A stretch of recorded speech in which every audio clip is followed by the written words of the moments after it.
Lisa and I have worked together a fair amount with the restoration work group, and not everybody from a restoration work group is represented up here today, but they've been part of this planning process, and I just want to thank everybody else that it may not be up here today. But Lisa chairs our restoration work group. She represents the Corps, and Kristen Marcel is coming down from upstate. She's with the Hudson River Estuary Program in New York State. Lilo Stainton has a lot of experience with seeking funding. She's worked with the Harbor Coalition in a large effort to try to sort of gain more funding to the harbor, and she also now is working with Jamaica Bay Rockaway Parks Conservancy.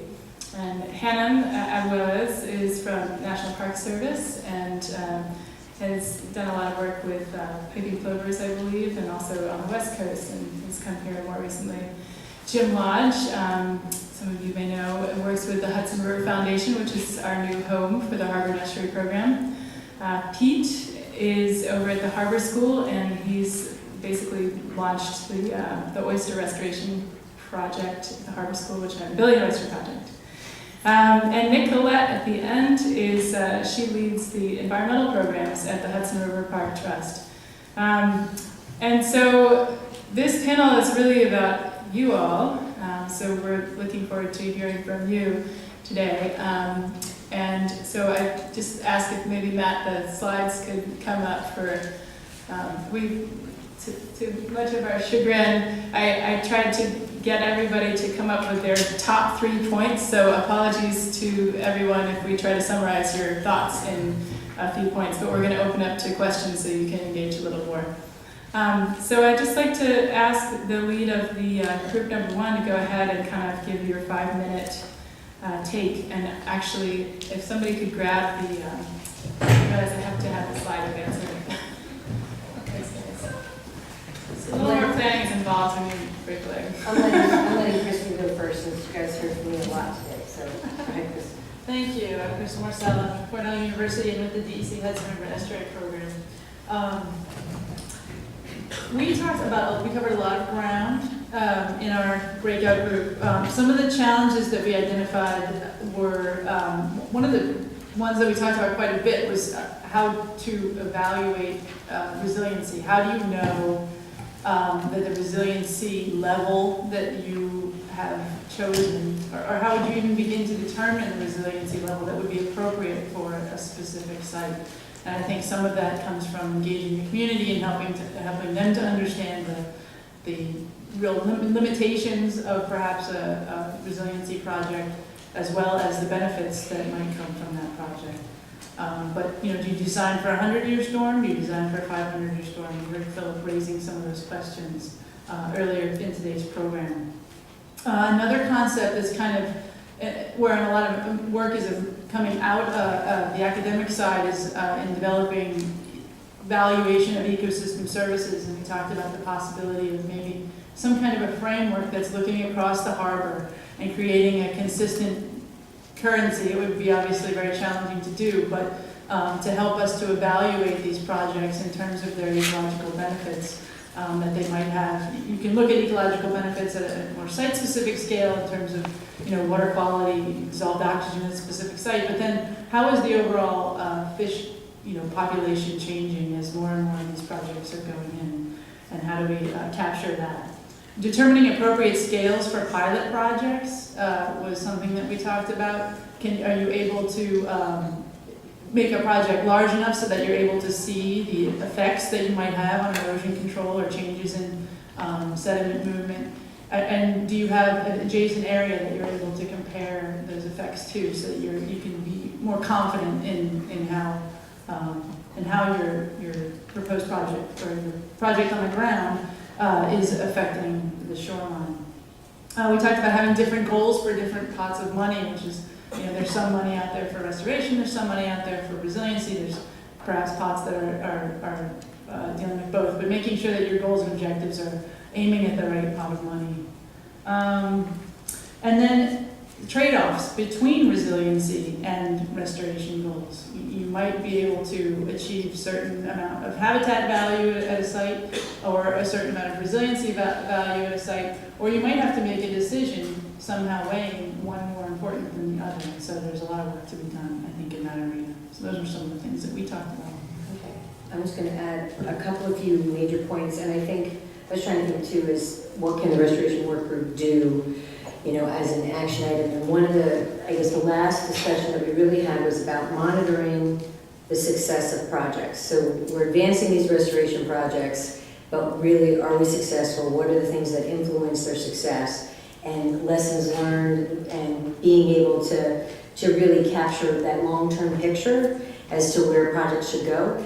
And, you know, everybody has, you know, you either have requirements we monitor for 5 years, or if you're a mitigation requirement. But I think to take advantage of, okay, what can we really do to capture that, since it is money that to do monitoring, is look at, use the Oasis database, use Carl Alderson's database, and the knowledge that's in this room, and really try to focus and populate the success of existing projects that have occurred, so that we can have that first source as you're starting to think about a project, be able to look at different techniques and the success of those. And so I think that's really important. I think it's something that we can actually make a difference with to get that benefit.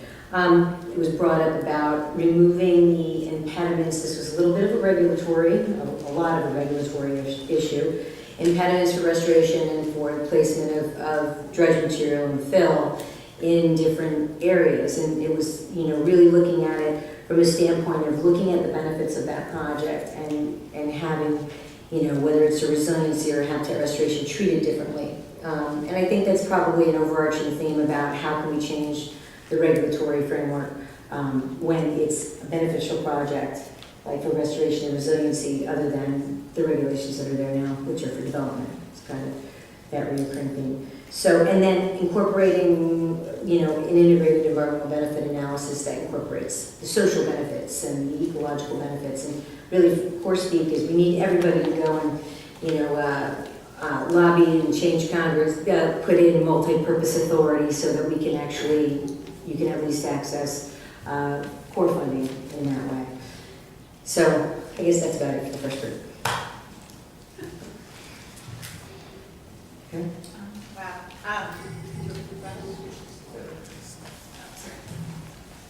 Multi-purpose authority sounds like something that we could have discussed in our group too, because our task was to talk about how we identify strategies and the best options to actually secure that funding and attract funders and attract attention from the people that can make all this work possible. And we came up with a lot of ideas, but sort of our three sort of top line suggestions were, the first one is not to get focused on, locked in on one funding source, to pursue diversity of funding sources, don't get tunnel vision. And I think the point was, I started talking, I should say, about the funding search that I know best, which is trying to get funding through the Sandy bill. But that is only a very, very small piece of the pie, if you will. Someone very rightly pointed out in our group, you know, a lot of us have been looking to mitigation funding or from private sources or even foundations or whatever. So there's a huge diversity of funding sources, and I think we also tend to think of this as funding that's attached to an agency, and it becomes, in the nonprofit community, it becomes very easy to blame a federal agency, you know, the Department of Interior for not doing the right thing, or the Army Corps for taking too long, or whatever the issue. It's the one that we hear often. But I think we have to also keep in mind, it was pointed out, that the people that often drive those agencies and the funding decisions that impact the work that we all care about are elected officials. So finding that way to communicate our vision and the importance of the work we do to the elected officials at all levels, but particularly in Congress and in the Senate, is very, very important. So that's one. We also talked a lot about, and this is a big, wide-ranging category, but about aligning vision and aligning partnerships and leveraging those partnerships to do more, leverage and align partnerships. One of the things, and we spoke a little bit about, again, my experience being through the Sandy bill, and there's been some funding that the Department of Interior and NIFWIP have made available as grants to nonprofits and local governments. And I think, while we haven't been awarded any money yet, or at least not that I know of, maybe they're lucky recipients in the audience today, but one of the things that became very clear through that process was the importance of the New York, New Jersey region speaking with one voice. And we, Venetia Lannon did a great job at DEC to try to help keep us together, and the city through Dan Zerilli and his team and folks in parks, they did also tried to hold it together. And that's not to say that individual groups didn't have requests that others didn't, hadn't been aware of, but it was that we tried to present this as a package, and with that package, we made an argument that that because the New York, New Jersey region was particularly hard hit by Sandy, that we, as a community here, are particularly deserving of a large chunk of that funding. So fingers crossed, we of course haven't gotten the award letters yet, but I think it was that being able to speak together with one voice that hopefully. I know it hit home with some of the people we were speaking to. How it turns out in dollar numbers is still to be determined. We talked a little bit about the role of HEP and the Comprehensive Restoration Plan. And again, as a sort of an outgrowth of that discussion about speaking together with one voice and aligning our priorities, it's clear that there is a role for HEP as a body that kind of helps us come together and align these goals and these visions, and hopefully can help us speak more with one voice to those elected officials and the government officials who are able to make these awards, and also to other private funders. And we didn't really get into how that would work with individual projects for mitigation, but I think there is that sort of, that clear desire to keep that group going and to use the comprehensive plan as a living document that is updated. I think, as you were saying, to have that database there, where we can all go there and use that as a starting point for other work is really important. And I think, just generally speaking, we touched a little bit on the whole concept of cooperation versus competition, and it was just, there were some interesting sort of takeaways about how we can all be very cooperative, and I think we want to work that way, and it's in everybody's sort of intention to work that way. But then we all know that sometimes when you're actually out doing the grant application, you are told not to write a letter of support for your friend next door. But and how we bridge that gap is a big question mark. We certainly didn't answer that question, but we sort of talked about how we can use our HEP and other mechanisms like that to bring us together. That's pretty much it. So our group was tasked with trying to understand how we can engage the community. And we spent a little bit of time talking about what we mean by community and how we tend to divide our community up into sort of distinct groups as a way to sort of help us think about engaging the public in this case, or the volunteers or the scientists. So we have about 5 take-homes. Hopefully these match pretty well with what's over my shoulder. So I guess the first one was, and probably the loudest we heard, is we need to keep it entertaining and fun, that you want people to come back again to help you on your next project or further this project, but that it shouldn't be just a tour. It's not an educational experience alone, that there has to be the sense of the group that they're contributing to something that's important, and that they they actually accomplish something that they can feel good about. The second thing we heard about is it's really important to build a level of trust within the community, and it shouldn't be that it's an outside group coming in to help you on this one particular project, but that the community is really a part of the project, and that as you build that trust with the community, it's really important to sustain that it's not just a one-time shot at one project. Another thing we heard is that, which is surprising to me, and I think others on our panel, was that there's still this really basic need for a need for basic understanding of the environment. And one example was one of our group was really surprised when they saw one of the Nicolette's staff stick their hand in the Hudson River without gloves to take a pathogen sample, and her hand, didn't fall off. There's no, bacterial infection hasn't set in yet. So, another example was that there's a fishing program, and how many of the group that participates is so surprised about the abundance of the fish and the diversity of fish that exists. So I think, again, that we need to sort of just, when we take people to work on a particular restoration effort, we should also use the opportunity to talk about sort of the basic environment and sort of basic science. So, another one that came up was actually Eric Sanderson was on our panel, and so you guys heard some of his concepts here about sort of engaging people.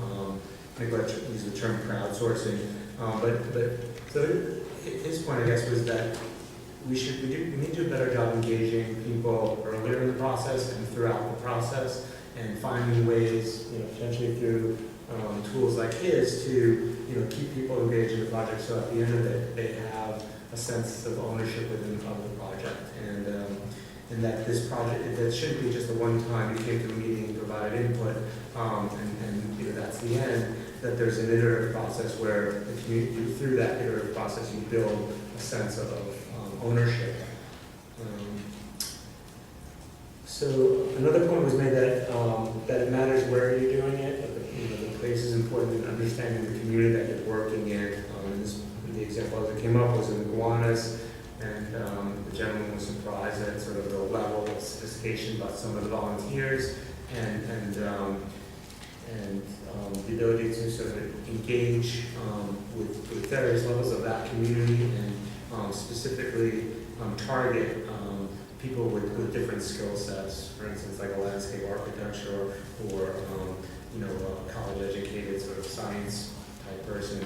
You should treat them differently within, or find tasks within your restoration effort that's specific to their capabilities.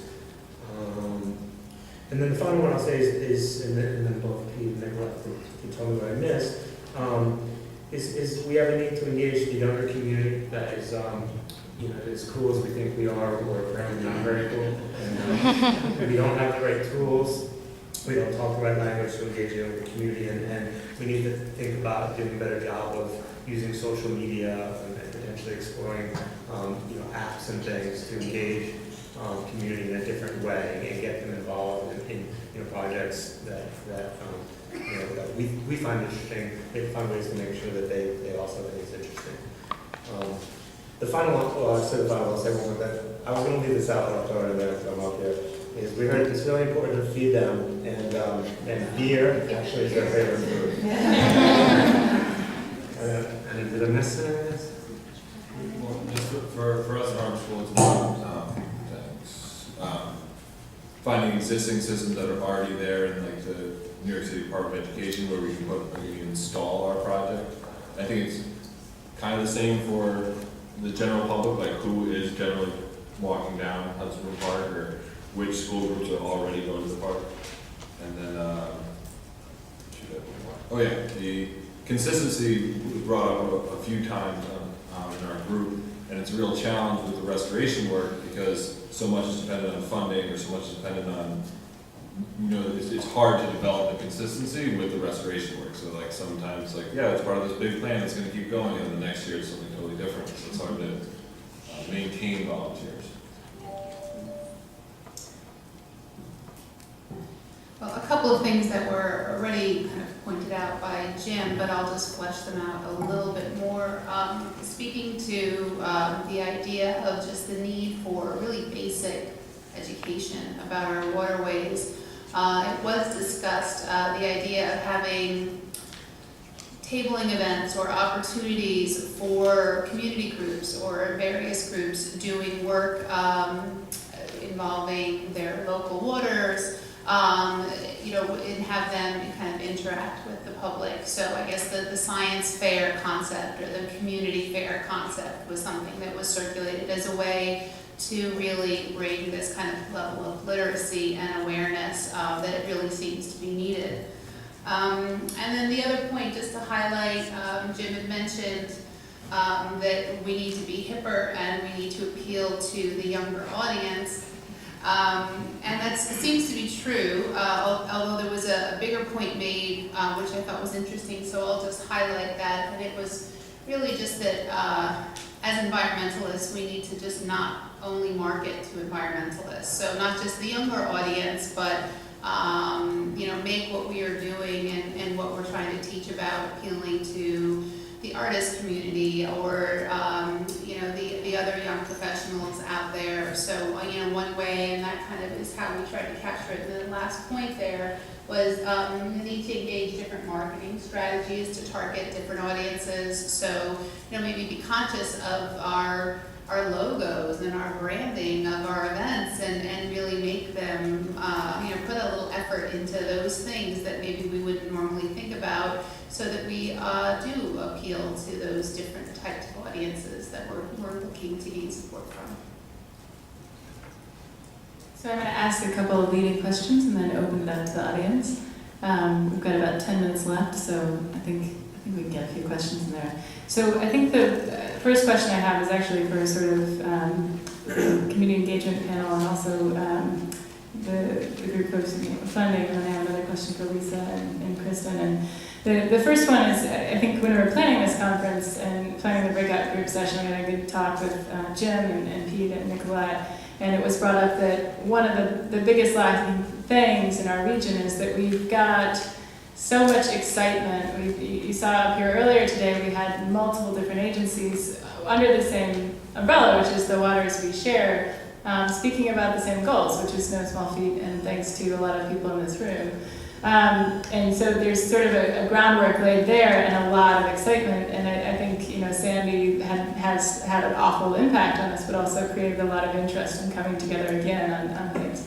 So one of the things that you brought up, Nicolette, is though that there's still not that awareness or excitement maybe in a broader number of different audiences. And I think from conversations that were had in Lilo and Hannah's group, there's also an interest in diversifying our funding resources. So to me, there's a natural link there towards sort of building that body of engaged audiences and going beyond just kind of elected officials. And I was wondering if maybe Hannah and Lilo, if you could elaborate a little bit on what you meant by sort of gaining a diversity of funding resources, especially since things are changing and there's not as much money coming through Congress. So, essentially, we were talking about how prior to Sandy, there have been a lot of conversations about mitigation as a source of potentially funding some of these restoration projects, and then how that conversation was totally shifted when the storm hit. And then we've just been talking about the Sandy trough essentially ever since. And we all know that is not going to last forever, even though right now it's pretty consuming for most of us. So we were talking about how we might go back to think about mitigation, how we might start thinking about everyone's favorite topic of permitting reform and how we can better incorporate some of the things that we'd like to see, like long-term monitoring and maintenance, into some of those permits so that we can get the most out of mitigation. And so that was kind of the focus of that diversity of funding sources when we were talking about that. And I would just add that one of the things that we discussed a little bit was there's sort of a disconnect in some sense about how we talk about the work that we're doing in the region and how it is seen by federal government, if that is your largest or primary funder.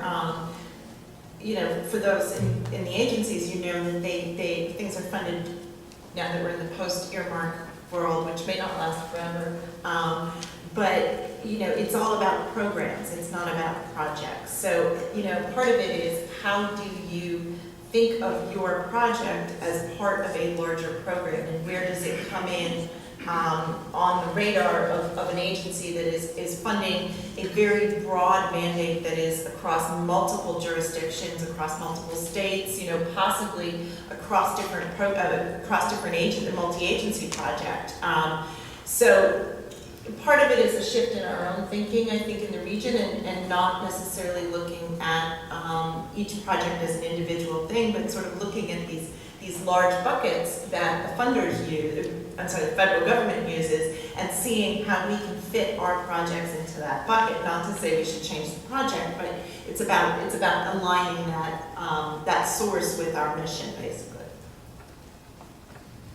So I wanted to ask Lisa and Kristen or anybody else that wants to speak on this, but I think Lisa might be ready to answer. I'm not sure exactly what you meant by harbor clean, but from observation, and maybe you can build on this a little bit, there's been a lot of concern about contamination in the harbor. How do we accomplish our restoration goals given a number of different issues, and how do you balance, restoring our resources with also some of these other pressures like contamination?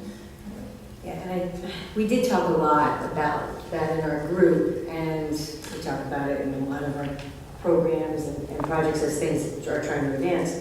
And, because this is an urbanized estuary, contamination is ubiquitous, it's all relative from where you're at. But one of the things that we have to figure out, and, and before I had talked about figuring out, working with everybody to get some kind of agreement as to what's acceptable. And, and to be able to move forward. And I'm not quite sure how you change certain entities' positions that basically ends up causing paralysis for restoration to move forward. So if this is a consensus document and we have all these goals that are lofty to achieve in this estuary, I think somehow we have to come to some kind of agreement, to move forward, so that you're accepting, you're figuring out some level of acceptability, and then really the goal is to bring back the habitat and restore the estuary. That was one big impediment, I think, that, look at the Hackensack Meadowlands as a prime example of great opportunity with lots of habitat to restore, but sometimes can't move forward because of the contamination issues. And so it's a matter of, I don't know what the fix is, says to change people's minds, but, it's the same kind of thing, and I guess it's not so much regulatory form, but, we had a huge discussion about habitat exchange as well as being an impediment. And so it just made me rethinking the priorities of what your goals are and how you're trying to achieve them, and being more flexible and looking at the big picture. And and I guess I look at the restoration work group as you have everybody, all the main players of what federal, state, and local having that discussion. And I think it needs to be tackled, and we've been kind of putting it off. And I think I would like to see kind of just real discussion and trying to have an outcome that. And I know the regulators in the room are probably really thrilled about this, but because it comes up so often, and it really is going to prevent us from achieving our goals if we don't have that flexibility and maybe new thought process of it. I'm wondering if anybody in the audience has any questions? Anyone? One in the back. Actually, it's not a question, but since no one has some questions, I figure I'd just add on to what you're talking about in terms of the community engagement and how important it is to have some sort of contact with elected officials. I would suggest it's even possibly even more important to have contact with the staff that works with the elected official, and possibly even get into a circle, which means maybe for some people, you're willing to become involved in a local political party where these people come to meetings and you can engage with them, find out what the position is, divert information to them, and so on. I guess it depends how committed you are and what sort of opportunities will come out of that groundwork. Does anybody want to speak to that point?